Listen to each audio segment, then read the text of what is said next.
আসসালামু আলাইকুম ওয়া রাহমাতুল্লাহি ওয়া বারাকাতুহু। সমস্ত প্রবাসী ভাই বোনদেরকে জানাই দিচ্ছি যে আজকে জুম্মার দিন। সবাই দিল থেকে আমার বাংলাদেশের জন্য এবং বাংলাদেশের আলেম সমাজের জন্য এবং ছাত্র সমাজের জন্য আজকে যারা রাজপথে ছাত্র ভাই বোনেরা জীবন দিচ্ছে তাদের জন্য দোয়া করবেন।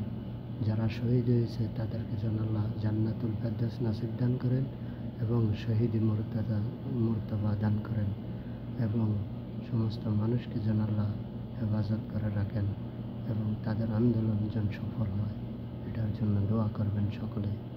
সকল দেশবাসী দোয়া করবেন। আজকে যারা প্রবাস আছেন তারা সকলে দোয়া করবেন, মন খুলে দিল থেকে দোয়া করবেন আজকে বাংলাদেশের জন্য, ছাত্রছাত্রীদের জন্য, যারা রাজপথে আছে তাদের জন্য। সবাই ভালো থাকবেন, সুস্থ থাকবেন। আল্লাহ হাফেজ।